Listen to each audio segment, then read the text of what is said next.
Bien-aimés frères, Maranatha. Et je le dis d'autant plus fort que vous savez le temps dans lequel nous sommes. Et c'est l'heure de nous réveiller, enfin de notre sommeil. Car le salut est beaucoup plus proche maintenant que l'heure à laquelle nous avons cru.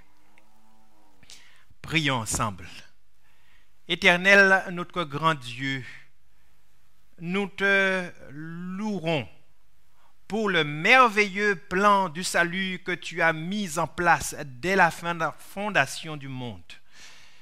Et alors que nous nous enrichissons, que nous nous encourageons, nous souhaitons que ton esprit parle à ton peuple. Au nom de Jésus, que tu sois compris et que ton peuple se décide à proclamer ce message crucial. Nous invoquons ton grand nom au nom de Jésus. Amen. C'est toujours un plaisir d'être avec l'église de la Brousse. C'est une église chère à mon cœur. Et je sais que vous, église, et tous ceux qui nous écoutent un peu partout là où le Seigneur les a placés, je sais que vous serez instruits par le Maître aujourd'hui. Je vous ramène quelques années en arrière, au début des années 2000. Il y a eu ce fameux scandale, appelé scandale du sang contaminé. À ce moment-là, les scientifiques avaient prévenu le gouvernement sur les risques de transmission de certains virus comme le VIH et l'hépatite B et d'autres par la transfusion sanguine. Alors pour le VIH, on connaissait bien le virus, mais on ne savait pas très bien les modes de transmission. Donc on avait donné certains messages, on avait sonné certaines sonnettes d'alarme, mais c'était trop gros pour y croire. Et les gouvernements n'avaient pas pris les mesures qu'il fallait prendre parce que cela allait coûter de l'argent. Et après tout, on n'avait pas vu cela. Et catastrophe. Des centaines de personnes ont été contaminées par ces virus-là. L'affaire a pris de l'ampleur parce que ceci ne s'est pas produit seulement en France, mais aussi dans d'autres pays. Trop gros pour y croire. On a connu aussi d'autres événements du type trop gros pour y croire. Quelques années en arrière, un avion et pas un avion, 3 avions se jettent sur les tours jumelles aux États-Unis. On n'avait jamais vu cela. C'était trop gros pour y croire. Et maintenant, un virus, le Covid, capable de neutraliser l'économie mondiale. Trop gros pour y croire. Je vous emmène dans le récit sacré, au livre de Jean, au chapitre 20. Et là, nous allons voir un événement du type trop gros pour y croire. Nous sommes au matin de la résurrection et en étudiant ce passage-là, J'espère que vous et moi, nous allons pouvoir nous projeter vers ce glorieux matin de la résurrection où les morts en Christ ressusciteront premièrement. Pour nous qui croyons dans la résurrection de Jésus, Paul nous dit que Christ est le prémisse de tous les ressuscités. Et donc, si Christ est ressuscité, nous avons l'assurance que nous aussi, nous ressusciterons avec lui. Nous sommes donc à ce matin de la résurrection de Jésus, le premier-né d'entre les morts. Actes au chapitre 20. Et nous lirons les versets 1 à 18. Je vous laisserai le soin chez vous de compléter la lecture du chapitre. Il est très informatif et vous gagnerez à le lire. Mais enfin, nous allons commencer et nous ne lirons peut-être pas tous les versets ici. Lisons ensemble.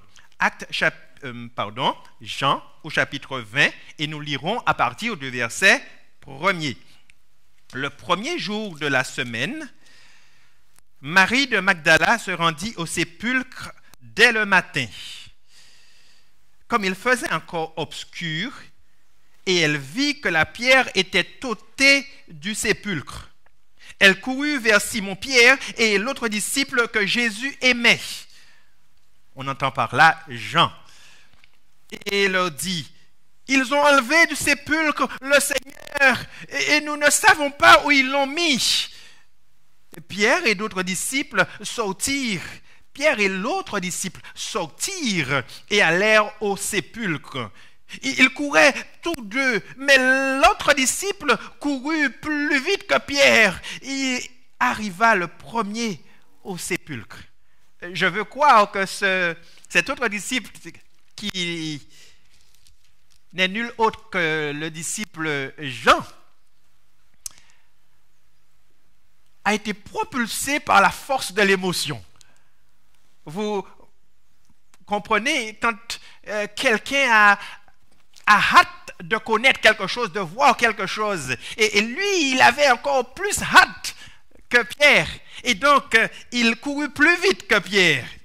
Et s'étant baissé, il vit les bandes qui étaient à terre. Cependant, il n'entra pas. Il voulait voir, mais quand il est en face de l'événement, la force l'abandonne. Et vous savez, quelquefois, quand il y a une montée d'adrénaline, on est porté, mais après, on est fatigué. Et c'est dans cet état-là qu'il est. Cependant, il n'entra pas, nous dit le verset 5. Simon-Pierre qui le suivit arriva et entra dans le sépulcre. Il vit les bandes qui étaient à terre et le linge qu'on avait mis sur la tête de Jésus, non pas avec les bandes, mais plié dans un lieu à part. Alors l'autre disciple qui était arrivé, le premier au sépulcre, entra aussi. Il vit et il crut.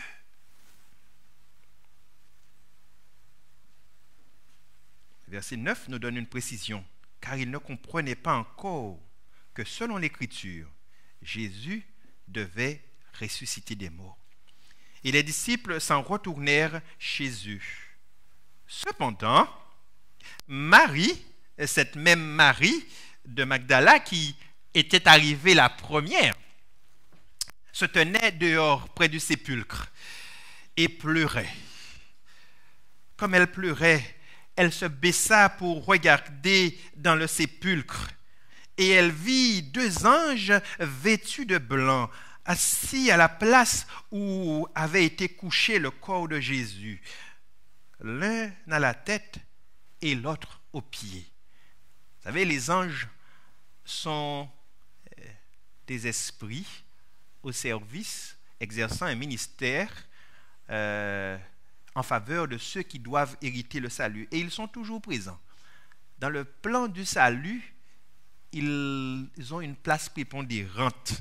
Et ils sont là. Verset 13, ils lui dirent, femme, pourquoi pleures-tu? Et elle leur répondit, parce qu'ils ont enlevé mon Seigneur, et je ne sais pas là où ils l'ont mis. Et disant cela, elle se retourna et elle vit Jésus debout. Mais elle ne savait pas que c'était Jésus. Jésus lui dit, femme, pourquoi pleures-tu? Qui cherches-tu? Et elle, pensant que c'était le jardinier, lui dit, Seigneur, si c'est toi qui l'as emporté, dis-moi où tu l'as mis et je le prendrai. À ce moment-là, vous savez, c'est comme, vous savez, c'est le côté humain. On s'attache à la dépouille de l'être aimé. Et l'un des moments les plus cruciaux, c'est quand la dépouille est mise en terre. Là où ça fait mal. Et donc, elle est là, et tout ce qu'elle a en tête, c'est la dépouille. C'est ce qui nous rattache à l'être aimé. Si c'est toi qui l'as emporté, dis-moi où tu l'as mis et je le prendrai. Jésus lui dit, Marie. Elle se retourna et dit en hébreu, Rabouni, c'est-à-dire maître. Ah, Rabouni, c'est la langue vernaculaire qui vient. Le récit est en grec, mais elle, Rabouni. Parce que, vous savez, quand une chose nous touche, nous créolophones, on le comprend bien. Quand une chose nous touche, alors on laisse de côté le français et c'est le créole qui vient. Ça sort de nos tripes. Rabouni, c'est-à-dire maître. Jésus lui dit, ne me touche pas, car je ne suis pas encore monté vers mon Père, mais va trouver mes frères et dis-leur que je monte vers mon Père et votre Père, vers mon Dieu et votre Dieu. Marie de Magdala alla annoncer aux disciples qu'elle avait vu le Seigneur et qu'il lui avait dit ces choses. Voilà ce glorieux moment, le beau matin de la résurrection. Dans cet événement trop gros pour y croire, les faits nous apparaissent comme cela. Les disciples n'avaient pas cru ce qui leur avait été annoncé. Quand on lit les évangiles, on verra que Jésus avait donné plusieurs signaux, plusieurs signes avant-coureurs. Il avait informé dans Matthieu chapitre 16 et au verset 21, il avait dit qu'il serait livré aux hommes, qu'il devait souffrir et ressusciter le 3e jour. Dans le chapitre 20, toujours de Matthieu, au verset 18 et 19, il avait dit qu'il serait livré, qu'on le battrait de verge. Donc, tout au long des évangiles, il avait parlé de cet événement, de cette mission que lui avait confié le Père. Mais cela était trop gros pour y croire. Et les disciples, emportés par leur désir d'assouvissement personnel, n'avaient pas pu comprendre ce qu'il voulait dire. Et voilà, nous sommes au verset 8.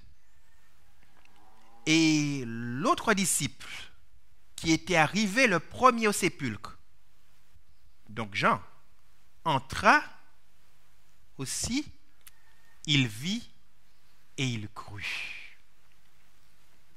Il lui fallut voir pour croire.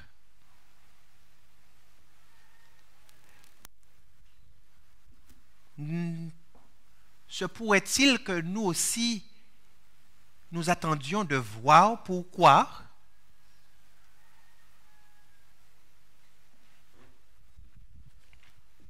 Continuons. Allons ou penchons-nous sur les trois personnages dans ce récit. Quels sont-ils, Église? Le premier personnage, c'est Marie de Magdala. Le deuxième, c'est Jean, le disciple bien-aimé. Et le troisième, c'est Pierre. Ces trois disciples-là ont vécu une expérience fabuleuse avec leur Seigneur. Ou ces deux disciples plus Marie, que nous pouvons considérer comme un disciple parce qu'elle avait servi Jésus, elle était au service de Jésus. Elle n'avait pas été formée, ne l'avait pas suivi comme les 12. Mais elle avait vécu une expérience particulière. Souvenez-vous, dans la maison de certain Simon, le lépreux, nous la retrouvons là au pied du Maître. Parce qu'elle avait été, nous dit la Bible, possédée d'esprits impurs. Et le Seigneur l'avait délivrée de l'emprise de ces mauvaises puissances.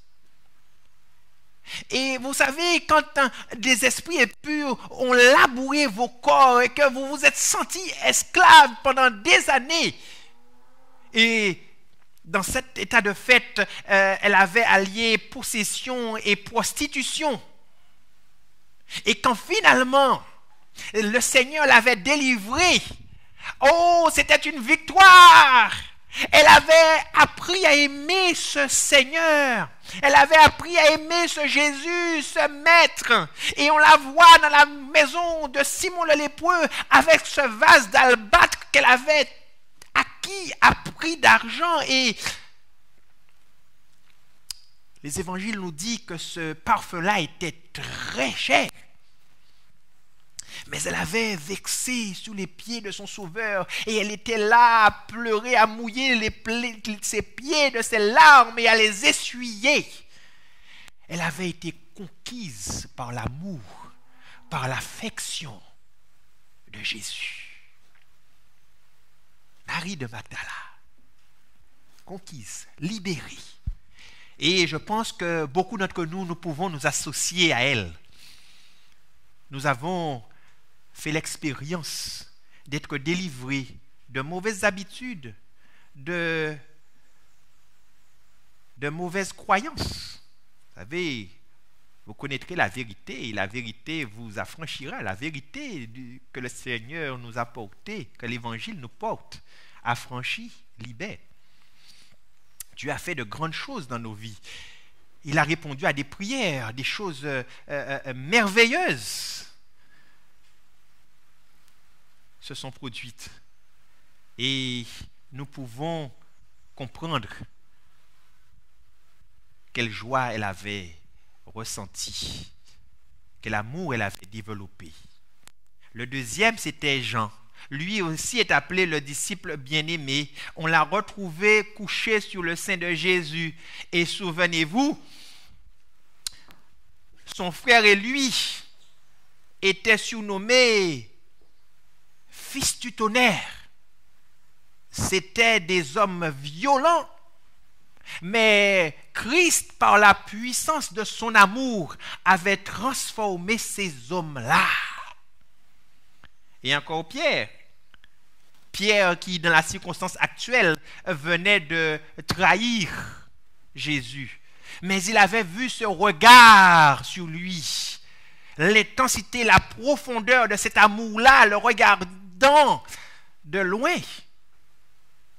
Et il avait été conquis. Voilà trois personnes conquises par l'amour de Jésus. sommes-nous de ces personnes conquises par l'amour de Jésus? Avons-nous fait cette expérience? Est-ce que nous avons passé du temps au pied de ce Seigneur, le laissant enlever de nous cette aigreur, ce ressentiment? Vous savez, quelquefois nous sommes retenus captifs par de la haine envers un voisin, un collègue. Malheureusement, quelquefois envers un parent, une mère, un père, à qui on reproche un certain comportement, une certaine froideur, et on garde ça dans le cœur. Quelquefois, c'est un conjoint, surtout pour ceux qui sont passés par des déceptions dans le cadre du mariage. On a gardé des ressentiments profonds. Et quelquefois, on n'est pas prêt à lâcher prise. Mais seul l'amour de Jésus peut nous délivrer de cette emprise de Satan sur nous. Parce que ne nous y trompons pas, c'est une emprise qu'a Satan sur nous. La haine vient du diable. Ou quelquefois, nous haïssons même entre frères et sœurs. Il est tel membre d'église qui a horreur de voir, d'entendre tel dirigeant, tel pasteur, tel ancien, parce qu'il aurait été repris ou à cause d'un malentendu quelconque. Et nous tenons ceci. Et cette haine est au fond, elle nous abîme, elle nous détruit. Mais quand on est en contact avec l'amour de Christ, on est transformé et on éprouve la joie de ces disciples-là au matin de la résurrection. Et si nous ne sommes pas libérés par l'amour de Christ, alors, frères et sœurs, je suis à regret de vous dire que selon l'enseignement de la parole de Dieu, nous ne serons pas présents à ce glorieux matin de la résurrection. Oui, le salut est par grâce. Mais acceptons de laisser Dieu nous transformer afin que nous puissions faire l'expérience de cette grâce abondante, de cette grâce libératrice, tout comme Marie de Magdala, Jean et Pierre. Voilà donc toi transformé à ce beau matin de la résurrection. Et en particulier Jean qui finalement entre, voit et croit. C'était trop gros pour y croire et pendant des années, 3 ans et demi, il a été là, il n'avait pas cru, mais finalement il croit. Et je vous pose la question, est-ce que vous seriez l'une de ces personnes qui a besoin de voir pourquoi? Avant que nous n'entions dans cette partie-là, je vous invite aussi à considérer la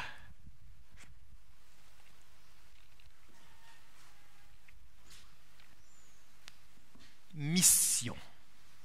Nous allons parler de mission maintenant. Quand on croit, alors on est envoyé. Venez avec moi au texte sacré.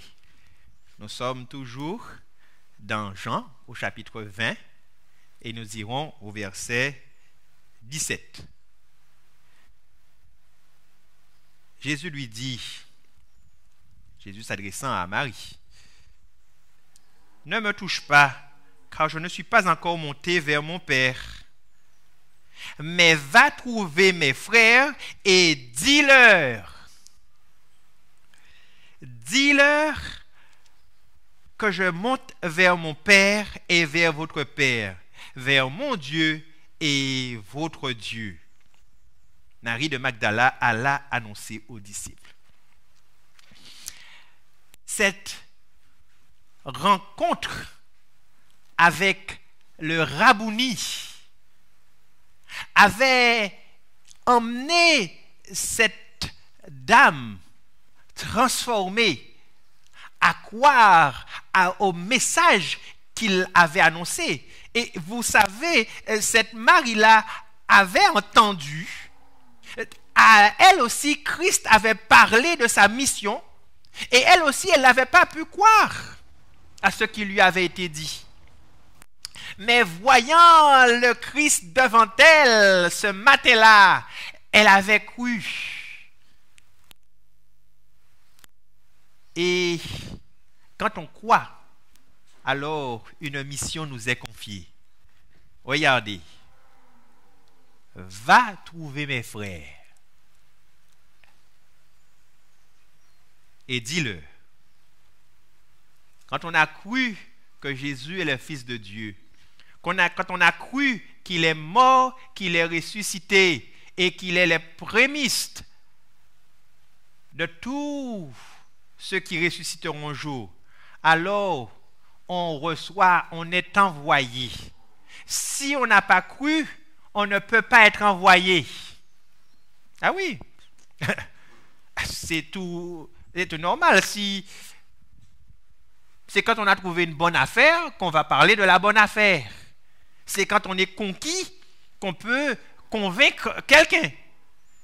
Et elle, étant convaincue de la puissance de son Seigneur sur la mort, elle pouvait aller dire avec conviction à ses frères, aux frères de Jésus, qu'il vivait. Et nous, étant conquis, étant convaincus que Jésus est le sauveur du monde et que l'événement qu'il a annoncé, la résurrection qu'il a annoncée est vérité, alors, ayant cette conviction-là, nous pouvons aller la porter à un autre. Nous pouvons aller la porter à un voisin.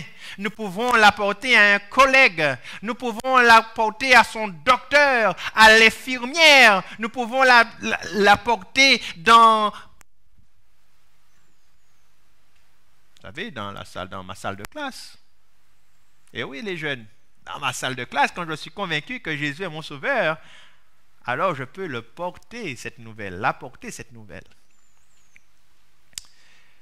Mais ce n'est pas à elle seulement que le message a été confié, que la mission a été confiée. Venez avec moi au verset 19. Le soir de ce jour-là, qui était le premier de la semaine, les portes du lieu où se trouvaient les disciples étant fermées à cause de la crainte qu'ils avaient des Juifs, Jésus vint se présenter au milieu d'eux et leur dit « La paix soit avec vous. » Beaucoup prennent ce texte pour dire que les disciples, dès la résurrection, ont commencé à se réunir le premier jour de la semaine et que ceci explique le transfert de la solennité du sabbat vers le dimanche. Donc, en l'honneur de la résurrection, mais le texte est assez clair, disant qu'ils étaient là, enfermés simplement par crainte de représailles. Mais Jésus, venant à eux, leur dit ceci. Verset 21. La paix soit avec vous. Comme le Père m'a envoyé, moi aussi je vous envoie. Mais oui, ils voyaient Jésus, donc ils étaient convaincus que ce qui était si difficile à croire, c'était produit. Trop gros pour y croire. Et pendant 3 ans et demi, on n'a pas pu y croire. Mais là, la preuve est bien devant nous. Et nous sommes convaincus. Alors, quand on est convaincu, on est envoyé. Moi aussi, je vous envoie. Église, est-ce que vous êtes convaincus que Christ est votre sauveur? Si vous ne l'êtes pas, vous ne pouvez pas y aller. Et si vous n'y allez pas, cela voudrait dire que vous n'êtes pas convaincus. Le plus gros événement qui a été annoncé, c'est le retour de Jésus. Trop gros pour y croire? Je vous pose la question. Trop gros pour y croire? Dans le livre de Juges au chapitre 14, il nous est dit que Enoch parlait déjà du retour de Jésus. Il vient avec ses saintes myriades. Et Jésus lui-même, dans le livre de Luc au chapitre 21 et au verset 11, disait: quand vous entendrez parler de guerre, bruit de guerre, famine et peste en divers lieux. Je souligne le mot divers lieux. Vous savez, je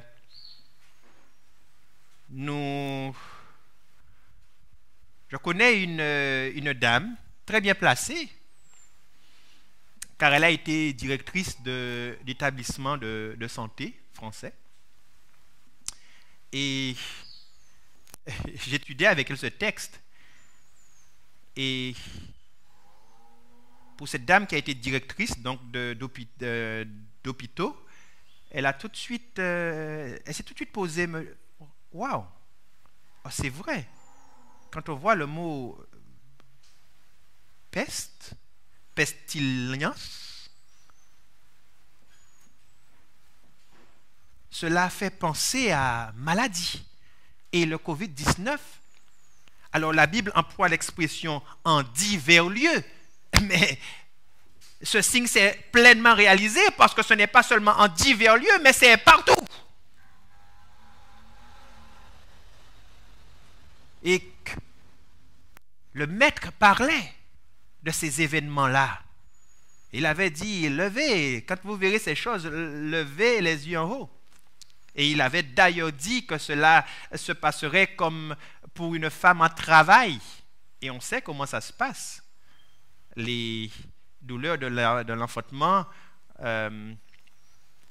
où les contractions sont de plus en plus rapprochées et de plus en plus douloureuses. Et voilà que le monde est un travail. Le monde marche vers ça. Jésus en a parlé. Dans l'introduction de l'Apocalypse, nous voyons l'information donnée par Jean. C'était une révélation de Jésus-Christ qu'il a fait connaître à son serviteur Jean pour connaître les choses qui doivent arriver bientôt. Donc, ce grand événement a été annoncé par divers prophètes de la Bible, le Christ lui-même. Nous l'avons entendu, nous l'avons lu.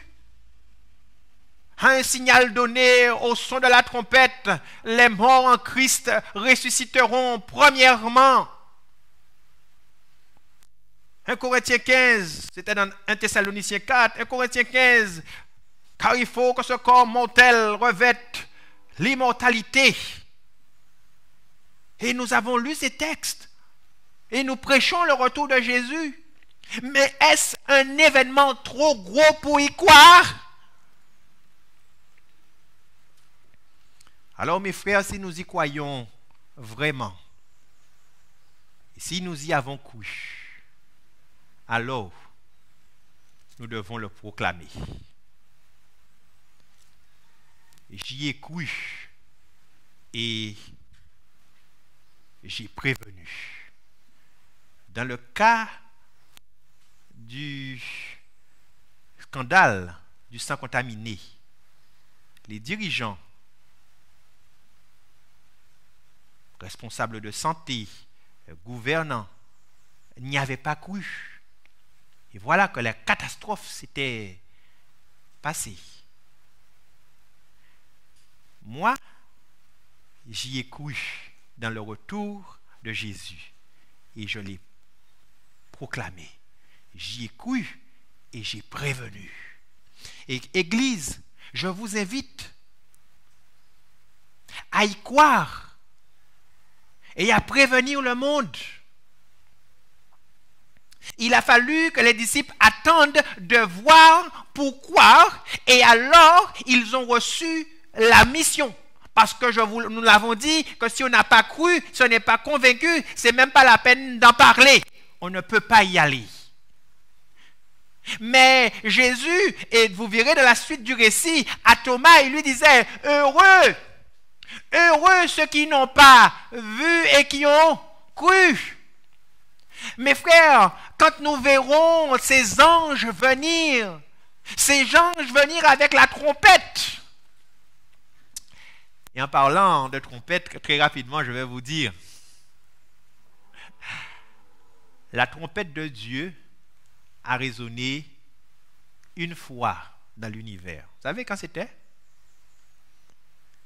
Lisez le récit au mont Sinaï. Ce jour-là, la trompette de Dieu a résonné dans l'univers. Et nous attendons maintenant la deuxième trompette de Dieu au retour. À ce moment-là, elle va encore résonner une deuxième fois dans l'univers. Quand nous entendrons cette trompette, il sera trop tard pour proclamer. N'attendons pas, comme les disciples, de voir pourquoi.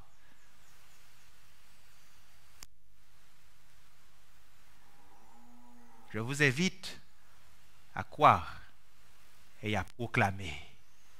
Le plus gros événement impossible à croire est sur le point de se dérouler. Les signes nous le montrent. Il se déroule devant nous. Si nous y avons cru, le Seigneur nous envoie aujourd'hui. Y a-t-il quelqu'un que tu n'as pas encore informé? Y a-t-il un enfant? Y a-t-il un découragé, un ancien membre de cette congrégation ou de votre congrégation locale qui n'a pas encore été recontacté? C'est le moment de le faire. Certains ont été contactés par le Saint-Esprit déjà avant même que vous y alliez. Beaucoup de nos anciens frères découragés ont été interpellés par les récents événements et ils attendent un signe humain pour revenir au pied du Seigneur. Si nous avons cru, allons les rencontrer et leur dire « Jésus t'aime, ne rate pas ce grand rendez-vous-là, le grand matin de la résurrection. » Là où Dieu nous a placés, sur nos lieux de travail, dans le champ missionnaire de l'Église, si nous avons cru, allons, le Seigneur nous y envoie. Bien-aimés frères et sœurs, que la grâce du Seigneur Jésus-Christ soit avec votre esprit, afin que ces paroles trouvent une place dans vos cœurs et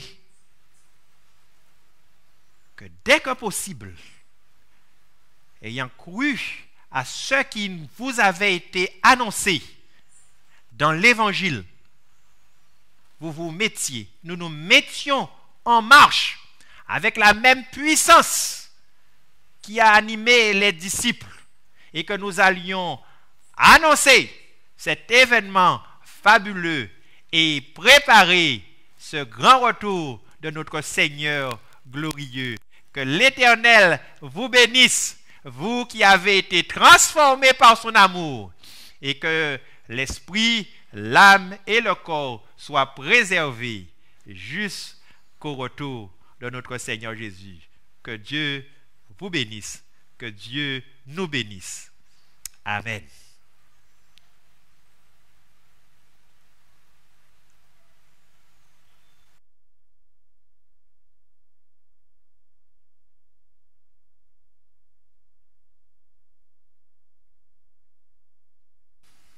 Éternel notre grand Dieu, nous avons entendu ta voix et nous avons compris que si le premier événement s'est déroulé après que tu l'aies annoncé, alors le deuxième événement va se dérouler car toi-même tu l'as annoncé. Et nous voulons, ayant cru, partir et prévenir. Parlez fort, parlez distinctement, parce que nous n'avons pas reçu un esprit de timidité, mais un esprit de force, de sagesse et d'amour. Envoie-nous proclamer au nom de Jésus et pour ta gloire. Amen.